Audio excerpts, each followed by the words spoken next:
Big Boss Malayalam season 7 വിജയിച്ചിരിക്കുന്നത് അനുമോളാണ്. Okay, grand finale ഇപ്പോൾ വിന്നിംഗ് മൂവ്മെന്റ് ഒക്കെ കഴിഞ്ഞു. അനുമോൾക്കാണ് കപ്പ് കിട്ടിയിരിക്കുന്നത്. ആദ്യം തന്നെ വിജയാശംസകൾ. BB മലയാളത്തിൽ തന്നെ 2 തവണ മാത്രമാണ് ഒരു ലേഡി വിന്നർ ഉണ്ടായിട്ടുള്ളത്. സീസൺ 4 ദിൽഷ പ്രസന്നനും ഇപ്പൊ അനുമോളും. നിങ്ങളെപ്പോലെ തന്നെ എനിക്കും വിപരീതമായ അഭിപ്രായങ്ങളും കാര്യങ്ങളും ഒക്കെ ഉണ്ട്. പൂർണ്ണ മനസ്സോടെ ഇത് അംഗീകരിക്കാനും പറ്റുന്നില്ല. നിങ്ങൾ തെറ്റിദ്ധരിക്കരുത്, ഇതൊരു ലേഡി വിന്നർ ആയതല്ല എന്റെ പ്രശ്നം. എന്നെ പിടിച്ച് മറ്റേ സ്ത്രീവിരുദ്ധനൊന്നും ആക്കി കളയരുത്.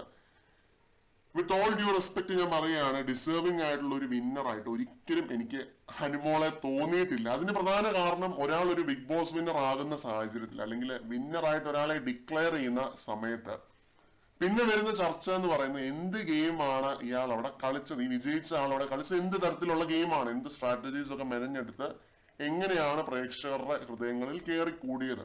അപ്പൊ ഇങ്ങനൊരു ചർച്ച വരുന്ന സമയത്ത് ഇപ്പൊ ഉദാഹരണത്തിന് നെവിൻ വിജയിച്ചിരുന്നു എന്നുണ്ടെങ്കിൽ, നെവിൻ യുണീക്ക് ആയിട്ടുള്ള ഒരു പ്ലെയർ ആയിരുന്നു, എന്റർടൈനർ ആയിരുന്നു, 24/7 എന്റർടൈൻ ചെയ്ത ഒരാളാണ്, കോണ്ടന്റുകൾ കൊടുത്തിട്ടുള്ള ഒരു വ്യക്തിയാണ്. അപ്പോ പ്രേക്ഷകർ ഒരേ സ്വരത്തിൽ ആ സമയത്ത് പറയും നെവിൻ ഈ രീതിയിൽ എന്റർടൈൻ ചെയ്ത് നിന്നാണ് ഈ കപ്പ് വിജയിച്ചത് എന്ന്.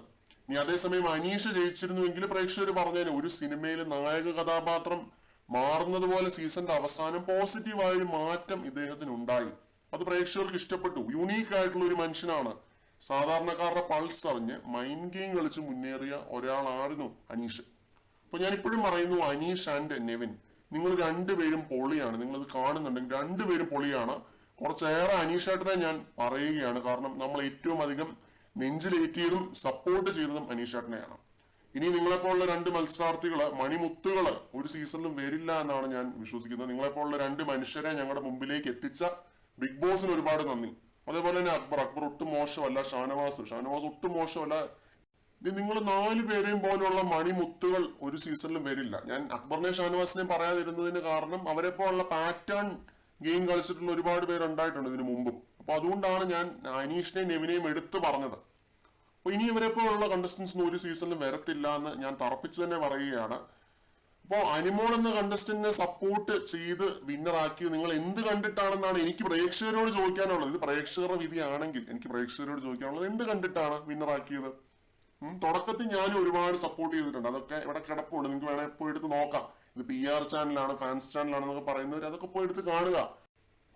പോകെയാണ് എനിക്ക് മനസ്സിലായത് അനുമോൾ കളിച്ചിട്ടുള്ള ഓരോ ഗെയിമും അതിങ്ങനെ തിരിഞ്ഞു പോയി നമ്മള് ഓരോ കാര്യങ്ങൾ വീണ്ടും എടുത്ത് പരിശോധിക്കുന്ന സമയത്താണ് നമുക്ക് മനസ്സിലാവുന്നത്, പുറത്തിരിക്കുന്ന അനുമോളുടെ ടീമിനെ എടുത്ത് വലിച്ചു കീറി മറ്റുള്ളവരുടെ കഞ്ഞിയിൽ പാറ്റിയിടാൻ വേണ്ടിയുള്ള ഗെയിംസ് ആണ് അനുമോൾ അവിടെ കളിച്ചിട്ടുള്ളത് മൊത്തം.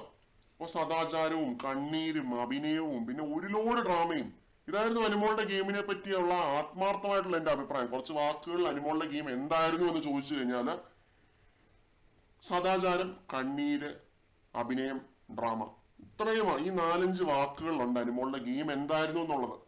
കുറച്ച് നല്ല വശങ്ങളും ഉണ്ടായിരുന്നു, ഇല്ല എന്നൊന്നും ഞാൻ പറയുന്നില്ല. പക്ഷെ അതെല്ലാം കവറാക്കി കളയുന്ന, അതിനെല്ലാം മൂടിക്കളയുന്ന രീതിയിലുള്ളതായിരുന്നു അനുമോളുടെ ഈ ഡേർട്ടി ഗെയിം. പക്ഷെ പ്രേക്ഷകർ, എനിക്കിഷ്ടമായിരുന്നു അനുമോൾ എന്ന് പറയുന്ന കണ്ടസ്റ്റന്റിനെ. പക്ഷെ ഈ ഗെയിം ഇങ്ങനത്തെയുള്ള കളികൾ കളിച്ച് അതൊക്കെ വീണ്ടും വീണ്ടും ഇങ്ങനെ എക്സ്പോസ് ആയി വന്നപ്പോ എനിക്ക് സപ്പോർട്ട് ചെയ്യാൻ തോന്നിയില്ല എന്നുള്ളതാണ് സത്യം. അപ്പോ അനുമോൾ അവിടെ കളിച്ചിട്ടുള്ള വൃത്തികെട്ട കളികളെല്ലാം ഓരോന്നോരോന്നായിട്ട് ഞാൻ പറയാം. ഈ ദിവസങ്ങളിൽ നമുക്ക് അത് തന്നെയാണ് ചെയ്യാനുള്ളത്, നമ്മളത് ചെയ്യും, പറയാതെ എവിടെയും പോകുന്നില്ല. അനുമോൾ കളിച്ചിട്ടുള്ള ഗെയിം കാരണം പുറത്ത് എത്ര പേര് ദുഃഖം അനുഭവിച്ചിട്ടുണ്ട് എന്നുള്ളതും എത്ര പേരുടെ ജീവിതം തകർന്നു പോകുന്ന വക്കിൽ വരെ എത്തിയിട്ടുണ്ടെന്നും കറക്റ്റായിട്ട് തന്നെ ഞാൻ പറയുന്നതായിരിക്കും. അതിനെപ്പറ്റി ഓരോന്നോരോന്നായിട്ട് ഞാൻ സംസാരിക്കാം. അപ്പൊ ആ വീഡിയോക്കൊക്കെ വേണ്ടി നിങ്ങൾ കാത്തിരിക്കുക. പിന്നെ ഉള്ളത്, അനുമോൾ സർവൈവ് ചെയ്ത് ഇവിടം വരെ എത്തി എന്ന് പറയുന്നവരുണ്ട്. അവിടെയുള്ള ടോപ്പ് 5 വന്ന 5 പേരും സർവൈവ് ചെയ്ത് തന്നെയാണ് ഇവിടം വരെ എത്തിയത്. അനുമോൾ മാത്രമാണോ സർവൈവ് ചെയ്തെത്തിയത്? കുറെ കണ്ണീര് കുടിച്ചിട്ടുണ്ടെന്ന് പറഞ്ഞിട്ട് സർവൈവ് ചെയ്തു എന്നല്ല അതിനർത്ഥം. അതിനർത്ഥം ആ കുട്ടി ഇമോഷണലി വീക്ക് ആയിരുന്നു, കരഞ്ഞാണ് ആ കുട്ടി വെന്റ് ചെയ്തുകൊണ്ടിരുന്നത്. അതാണ് നിങ്ങൾ മനസ്സിലാക്കേണ്ടത്. അപ്പോ ഈ സർവൈവ് ചെയ്യുന്ന കാര്യത്തിൽ ആരും പിന്നോട്ടൊന്നും പോയിട്ടില്ല. ഇതൊരു സർവൈവൽ റിയാലിറ്റി ഗെയിം ഷോ ആണ്. ആരും പിന്നോട്ട് പോയിട്ടില്ല. ഓരോ സന്ദർഭങ്ങളിൽ ഓരോരുത്തർ അവിടെ ഒറ്റപ്പെടലും ടാർഗറ്റിങ്ങും ഒക്കെ അനുഭവിച്ചിട്ടുണ്ട്. അതുകൊണ്ട് അനുമോളുടെ ഗെയിമിനെ വെള്ളപൂശാൻ ആരും അങ്ങനെ പറയരുത്. നിങ്ങൾ പറഞ്ഞോളൂ. പക്ഷെ അനുമോളുടെ കുറച്ച് ചാനൽസ് ഉണ്ട്, അവിടെ പോയി നിങ്ങൾക്ക് പറയാം. അനുമോൾ വിലക്കെടുത്തിട്ടുള്ള കുറച്ച് ചാനൽസ് ഉണ്ടായിരുന്നു പോകുന്നതിന് മുമ്പ്, അവരുടെ അടുത്ത് നിങ്ങൾ പോയി പറഞ്ഞു. എന്റെ അടുത്തോട്ട് പറയാൻ വരരുത്, ഞാൻ അതൊന്നും അംഗീകരിച്ച് തരില്ല. ഓക്കെ, ഇതെല്ലാം കഴിഞ്ഞ് എനിക്ക് പറയാനുള്ളതാണ് PR-ലേക്ക് നമുക്ക് വരാം. PR എന്ന് പറയുന്നത് അതൊരാളുടെ ഇമേജിനെ കാത്തു സൂക്ഷിക്കാനുള്ള ഒരു ടൂളാണ്. ഇമേജിനെ കാത്തു സൂക്ഷിക്കുക എന്ന് പറഞ്ഞാൽ അതിലെ വലിയൊരു ഘടകമാണ് ക്രൈസിസ് മാനേജ്മെന്റ്. ഇതൊരു മീഡിയ ടേം ആണ്. മീഡിയ ഇതിലുള്ളവർക്ക് അറിയാം. ക്രൈസിസ് മാനേജ്മെന്റ്, അതായത് ഒരു ക്ലയന്റിന് പ്രതികൂലമായ ഒരു സാഹചര്യം വരുന്ന സമയത്ത് ഈ പറഞ്ഞ ടീം കുത്തിയിരുന്ന് സ്ട്രാറ്റജീസ് മെനയും എങ്ങനെ ഈ പ്രതികൂല സാഹചര്യത്തെ അല്ലെങ്കിൽ ക്രൈസിസിനെ നമുക്ക് അതിജീവിക്കാം. അപ്പൊ ബിഗ് ബോസ് പോലൊരു ഗെയിം ഷോയ്ക്കകത്ത് ഒരാളുടെ നല്ല വശങ്ങൾ വെച്ചിട്ട് ക്രൈസിസ് മാനേജ്മെന്റ് ചെയ്യുന്നതിൽ നല്ലത് അല്ലെങ്കിൽ എളുപ്പം എന്ന് പറയുന്നത് മറ്റൊരാളുടെ മോശം വശം എടുത്തു കാണിച്ച് ക്ലയന്റിന് സപ്പോർട്ട് ഉണ്ടാക്കി കൊടുക്കുക. ഇതാണ് നടന്നത് ഈ സീസണിലും നല്ല കഴിഞ്ഞ സീസണിലും നടന്നത് ഇത് തന്നെയാണ്. ജാസ്മിൻ ഗബ്രി കേസ് വെച്ചിട്ട് ഏറ്റവും കൂടുതൽ അഡ്വാൻറ്റേജ് ഉണ്ടാക്കിയിട്ടുള്ളത് ജിൻഡോയാണ്. ജാസ്മിൻ ഗബ്രി ഗെയിം നെഗറ്റീവ് ആയപ്പോൾ അത് വെച്ചിട്ട് ജിൻഡോ കളിച്ചു. അപ്പൊ അങ്ങനെയാണ് ഈ വിനു PR എന്ന് പറഞ്ഞ ഈ പുള്ളിക്ക് ജിൻഡോയെ വിജയിപ്പിക്കാനായിട്ട് പറ്റിയത്. ഈ സീസണിലും ഇത് ഇങ്ങനെ തന്നെയാണ് സംഭവിച്ചത്. അഖിൽ മാരാറുടെ കേസിലും സംഭവിച്ചത് അത് തന്നെയാണ്. പക്ഷെ ആ സീസണിൽ പുള്ളി ഇത്തിരി ഡോമിനേറ്റ് ചെയ്ത് നിന്നു എന്നുള്ളത് ശരി തന്നെയാണ്. അപ്പൊ നിങ്ങൾ മനസ്സിലാക്കേണ്ടത് എന്താന്ന് വെച്ച് കഴിഞ്ഞാല് ഇത് ഏറ്റവും എളുപ്പമുള്ള ഒരു പണിയാണ്. നിങ്ങൾക്ക് കാശുണ്ടെങ്കിൽ ഈ പുള്ളിയുടെ കൊണ്ട് എടുത്ത് കൊടുത്താൽ മതി. എന്നെ ഒന്ന് വെളുപ്പിച്ച് തരണം. നിങ്ങളൊരു ബിസിനസ് ഓണർ ആണെന്നുണ്ടെങ്കിൽ അത് ചെയ്യാം. ഓക്കെ, ഇങ്ങനെ കോണ്ടാക്ട് ചെയ്താൽ മതി, നിങ്ങൾ അത് ചെയ്യുക. കേരളത്തിലെ ഏറ്റവും നല്ല PR ഏജൻസി നടത്തുന്ന ആരാണെന്ന് ചോദിച്ചു കഴിഞ്ഞാൽ ഞാൻ പറയുന്നത് ഈ വിനു PR എന്ന് പറഞ്ഞ പുള്ളി തന്നെയാണ് ഏറ്റവും നല്ല PR ഏജൻസി നടത്തുന്നത്. ഈ 2 സീസൺസ് ആയിട്ട് നമ്മൾ കണ്ടുകൊണ്ടിരിക്കുന്ന അതാണ്. ബിഗ് ബോസ് ഗെയിം എന്നതിനേക്കാൾ ഉപരി ഏറ്റവും നല്ല PR ഏജൻസി നടത്തുന്ന ആരാണെന്നാണ് നമ്മൾ കണ്ടത്. അപ്പൊ അതുകൊണ്ട് നിങ്ങൾ കോണ്ടാക്ട് ചെയ്യുക. ഞാൻ ഫ്രീ ആയിട്ട് പബ്ലിസിറ്റി കൊടുക്കുകയാണ് കേട്ടോ. ഓക്കെ, ഇനി ഇതേ സ്ട്രാറ്റജി എടുത്തു വെച്ച് അനുമോളുടെ കേസിൽ നമുക്ക് പ്ലേസ് ചെയ്ത് നോക്കാം. മറ്റുള്ളവരുടെ മോശം ആസ്പെക്ടുകൾ അല്ലെങ്കിൽ വശങ്ങൾ തുറന്നു കാണിക്കാനായിട്ട് പുറത്ത് വലിയ BB റിവ്യൂ ചാനലുകൾ തന്നെ ഉണ്ടായിരുന്നു. എന്തൊക്കെ നെഗറ്റിവിറ്റിയാണ് ഇവരൊക്കെ എഴുതി വിട്ടുകൊണ്ടിരുന്നത് ഓരോ കണ്ടസ്റ്റൻസിനെ പറ്റിയും. അതൊക്കെ കാശ് വാങ്ങിച്ചിട്ട് നടന്നിട്ടുള്ള സ്റ്റണ്ടുകളാണ്. അപ്പോ അനുമോളെ വെള്ള പൂശാനും അനുമോളുടെ നെഗറ്റീവിനെ പ്രദർശിപ്പിക്കാതെ കൂടുതലും ഈ പോസിറ്റീവ് കാര്യങ്ങൾ ഇവർ എടുത്തു വെച്ച് വീഡിയോസ് ചെയ്തുകൊണ്ടിരുന്നു. അപ്പൊ അതാണ് നിങ്ങൾ മനസ്സിലാക്കേണ്ടത്. ഇവരൊക്കെ വിലക്ക് വാങ്ങിച്ചിരിക്കുകയായിരുന്നു. നമ്മളെ ഒന്നും വിലക്ക് വാങ്ങിച്ചിട്ടില്ല ഭാഗ്യത്തിന്. അതുകൊണ്ട് നമ്മളൊക്കെ ഇങ്ങനെ ഇരുന്ന് സംസാരിക്കുന്നു.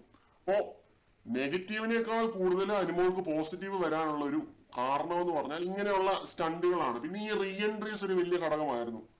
അവര് പറയുന്ന ഓരോ കാര്യങ്ങളും എടുത്ത് വെച്ച് ഊതി പെരുപ്പിച്ച് ടിഷ്യൂ പേപ്പറൊക്കെ നിങ്ങൾക്ക് അറിയാം എന്തായിരുന്നു സംഭവം എന്നുള്ളത് കൃത്യമായിട്ട് നമ്മൾ പറഞ്ഞിട്ടുണ്ട്. ആ വിവാദം അത് പൊളിഞ്ഞു വീണതാണ്. ഈ പറയുന്ന പുള്ളി തന്നെ മാപ്പ് പറഞ്ഞതാണ്, സ്റ്റോറി ഇട്ട് മാപ്പ് അറിയിച്ചതാണ്. അപ്പൊ അതൊക്കെ എല്ലാം ഊതി പെരുപ്പിച്ചതായിരുന്നു. അനുമോളുടെ ഈ ഒരു വിജയം വരെ എത്തി നിൽക്കുന്ന ഓരോ സംഭവവും നിങ്ങൾ എടുത്തു നോക്കി കഴിഞ്ഞാൽ തുടക്കത്തിലെ ആ ഒരു അപ്പാനി ബിൻസി കേസ് തൊട്ട് തുടങ്ങി ആര്യൻ ജിസയിൽ സദാചാര പ്രശ്നം, പിന്നെ എന്താണ് അനീഷ് വരെ എത്തി നിൽക്കുന്ന ആ ഒരു സംഭവം എന്ന് വെച്ചാൽ അനീഷ് പ്രണയാഭ്യർത്ഥന നടത്തിയ ആ ഒരു ഇഷ്യൂ വരെ എത്തി നിൽക്കുന്ന അവിടം വരെ നിങ്ങൾ എടുത്തൊന്ന് നോക്കിയാൽ മതി. ജസ്റ്റ് ഒന്ന് ആലോചിച്ചാൽ മതി. നിങ്ങൾ അന്തം ഫാൻ അല്ലെങ്കിൽ നിങ്ങൾ ജസ്റ്റ് ഒന്ന് ആലോചിച്ച് നോക്കിയാൽ മതി. ഡിസേർവിംഗ് ആയിട്ടുള്ള ആരാണെന്ന് നിങ്ങൾക്ക് മനസ്സിലാവും. ആരെയും വേദനിപ്പിക്കാതെ ദ്രോഹിക്കാതെ ഗെയിം കളിച്ച അനീഷ് ആയിരുന്നു ഡിസേർവിംഗ്. മൈൻഡ് ഗെയിം മാത്രം കളിച്ച് മൈൻഡ് ഗെയിമിനെ മുറുക്കെ പിടിച്ച് പ്രേക്ഷകർക്ക് വേണ്ടി പ്രേക്ഷകരുടെ പൾസറിഞ്ഞ് കളിച്ച അനീഷ് തന്നെയാണ് ഈ സീസണിലെ ഡിസേർവിംഗ് വിന്നർ. ഇത് ഞാൻ തുറന്ന് പലപ്പോഴായിട്ട് പറഞ്ഞിട്ടുണ്ട്. ഞാൻ വീണ്ടും പറയുകയാണ്. ഗ്രാൻഡ് ഫിനാലയ്ക്ക് ശേഷവും എനിക്ക് ഇതാണ് പറയാനുള്ളത്. ഗ്രാൻഡ് ഫിനാലയ്ക്ക് ശേഷവും ഇത് തന്നെ ഞാൻ പറഞ്ഞുകൊണ്ടിരിക്കുന്നു. അനീഷ് മാത്രമാണ് ഈ സീസണിലെ ഡിസേർവിംഗ് ആയിട്ടുള്ള വിന്നർ. പറഞ്ഞിട്ട് കാര്യമൊന്നുമില്ല. കാശ് കൊടുത്താൽ എന്തും വാങ്ങിക്കാൻ കിട്ടും എന്ന് പറയുന്ന ഒരു തത്വം തന്നെയാണ് ഇവിടെയും ഞാൻ പറയാൻ ഉദ്ദേശിക്കുന്നത്. കാശ് കൊടുത്താൽ ബിഗ് ബോസിന്റെ വിജയകിരീടം കിട്ടും. ഇപ്പൊ നിങ്ങൾ കാശൊക്കെ ഉള്ള ഒരാളാണെന്നുണ്ടെങ്കിൽ അടുത്ത വർഷം നിങ്ങൾ ഈ പുള്ളിയെ കോണ്ടാക്ട് ചെയ്താൽ മതി. എന്നിട്ട് ഇന്ന പോലെ ഞാൻ പോവുകയാണ്, എന്നെ ഒന്ന് വെള്ളപൂശി തരണം. Okay, done, deal done. നിങ്ങൾ എന്ത് നെഗറ്റീവ് ഗെയിം വേണമെങ്കിലും കളിച്ചോളൂ, ഞങ്ങൾ പൂശി വെള്ള പെയിന്റ് അടിച്ച് തന്നേക്കാന്ന് പറഞ്ഞാൽ പുള്ളി വിട്ടോളൂ. അപ്പൊ ഇതാണ് നടക്കുന്നത്. എനിക്ക് വിഷമമൊന്നുമില്ല കേട്ടോ, സത്യമായിട്ട് വിഷമമൊന്നുമില്ല. കാരണം നിങ്ങൾക്ക് അറിയാം സീസൺ 4 ഡോക്ടർ റോബിൻ ഇജക്റ്റ് ആയ കണ്ടസ്റ്റന്റ് ആണ്. അങ്ങനൊരു ആരോപണം വന്ന്, ഫിസിക്കൽ അസോൾട്ട് ആരോപണം വന്ന് അദ്ദേഹം പുറത്തായതിനു ശേഷവും ഒരുപാട് പേര് അദ്ദേഹത്തെ സപ്പോർട്ട് ചെയ്തു. ഞാനടക്കം ഒരുപാട് പേര് സപ്പോർട്ട് ചെയ്ത് വീഡിയോസ് ചെയ്തിരുന്നു. പിന്നീട് പുള്ളിയുടെ ലൈഫ് വേറൊരു ലെവലിലേക്കാണ് പോയത്, നിങ്ങൾക്കറിയാം. അപ്പൊ അങ്ങനെ ഒരാള് ഇജക്റ്റ് ആയ കണ്ടസ്റ്റന്റിന് വരെ ഫാൻസ് ഉള്ള ഒരു ലാംഗ്വേജ് ആണ് മലയാളം ബിഗ് ബോസ് എന്ന് പറയുന്നത്. അപ്പൊ അവിടെ സെക്കൻഡ് വന്നിരിക്കുന്ന, അത് നേരിയ വ്യത്യാസത്തിൽ സെക്കൻഡ് വന്നിരിക്കുന്ന അനീഷിന് എല്ലാ കാലത്തും ഈ ഫാൻസ് ഉണ്ടാവും, ഇതേ സപ്പോർട്ട് തന്നെ ഉണ്ടാവുമെന്ന് തന്നെ നമുക്ക് പ്രതീക്ഷിക്കാം. ജനഹൃദയങ്ങളിലായിരിക്കും അനീഷ് വാഴാൻ പോകുന്നത്. എയർപോർട്ടിലെ അനീഷിന്റെ എൻട്രി ഒക്കെ കാണാൻ വേണ്ടി ഞാൻ കാത്തിരിക്കുകയാണ് കേട്ടോ. പിന്നെ അതേപോലെ എനിക്ക് വിഷമമൊന്നുമില്ല. അനീഷിനെയാണ് നമ്മൾ സപ്പോർട്ട് ചെയ്ത് സംസാരിച്ച ഈ സീസണിൽ. അതിൽ ഒരു ഖേദവുമില്ല, ഒരു വിഷമവും ഇല്ല. കാരണം അദ്ദേഹത്തെ പോലുള്ള ഒരു സാധാരണക്കാരനെ സപ്പോർട്ട് ചെയ്യാൻ പറ്റിയത് ഏറ്റവും അഭിമാനിക്കാൻ പറ്റുന്ന ഒരു കാര്യമാണ്. അദ്ദേഹത്തെ പോലെ നല്ല രീതിയിൽ മൈൻഡ് ഗെയിം കളിച്ച് മുന്നേറി വന്ന ഒരാളെ സപ്പോർട്ട് ചെയ്യാൻ പറ്റിയെന്ന് പറഞ്ഞു കഴിഞ്ഞാൽ അത് എന്റെ പ്ലഷറാണ്. It's a pleasure for me. അല്ലാതെ വെറും PR സ്റ്റണ്ടിന്റെ ഭാഗമായിട്ട് ചെറിയ രീതിയിൽ ആ വഴി മുന്നോട്ട് പോവുകയല്ലായിരുന്നു. ഞാൻ അദ്ദേഹത്തെ സപ്പോർട്ട് ചെയ്തതിൽ അഭിമാനിക്കുന്നു. ഞാൻ അതിൽ വളരെയേറെ സന്തോഷിക്കുന്നു ഈ ഒരു നിമിഷത്തിൽ പോലും. കാരണം നമ്മൾ ആരും ഈ PR മാഫിയക്ക് കൊട പിടിച്ച് കൊടുത്തിട്ടില്ല. ഞാനും ഈ ചാനലിൽ കാണുന്ന ഈ സബ്സ്ക്രൈബേഴ്സ് ആരും തന്നെ ഈ PR മാഫിയക്ക് കൊട പിടിച്ച് കൊടുത്തിട്ടില്ല ഈ ഒരു സീസണിൽ. അതിൽ നിങ്ങൾക്ക് അഭിമാനിക്കാം. നിങ്ങൾ സാധാരണ ഒരു പ്രേക്ഷകനായിട്ട് നിന്ന് നല്ലപോലെ ഗെയിമിനെ വിലയിരുത്തി ഡിസേർവിംഗ് ആയിട്ടുള്ള ഒരു കോമണർക്കാണ് വോട്ട് കൊടുത്തത്. അത് അഭിമാനിക്കാവുന്ന കേസ് തന്നെയാണ്. അല്ലാതെ അത് കുറഞ്ഞതൊന്നും അല്ല. അനീഷ് എന്ന് പറയുന്ന കണ്ടസ്റ്റന്റിനെ സപ്പോർട്ട് ചെയ്ത് തന്നെ മുന്നോട്ട് പോകും. ഭാവിയിൽ അദ്ദേഹം സ്ക്രിപ്റ്റ് എഴുതിയ ഒരു സിനിമ കാണാൻ ഇടയാവട്ടെ എന്നുള്ളതാണ് എൻ്റെ ഇപ്പോഴത്തെ പ്രാർത്ഥന. ആശംസിക്കുന്നു അങ്ങനെ ഒരു സംഭവം കാണാൻ ഇടയാവട്ടെ എന്നുള്ളത്. കാരണം അത്രയേറെ ബുദ്ധിയും കഴിവും ഉള്ള ഒരു കണ്ടസ്റ്റന്റ് ആണ്. അങ്ങനെ മുന്നോട്ട് പോകാൻ അദ്ദേഹത്തിന് കഴിയും, ഉറപ്പാണ്. അദ്ദേഹം എന്നല്ല, എല്ലാവരും തന്നെ ഈ ടോപ്പ് 5 വന്ന എല്ലാവരും വിന്നേഴ്സ് ആണെന്ന് തന്നെ ഞാൻ പറയുന്നു. അതിപ്പോ എന്ത് നാറിയ കളി കളിച്ചാണെങ്കിലും ഒരാൾക്ക് ജയിക്കാന്നാണെങ്കിൽ അങ്ങനെ ആയിക്കോട്ടെ, അതായിരിക്കും നല്ലത്. Congrats to the lady Bigg Boss and the top 5. By.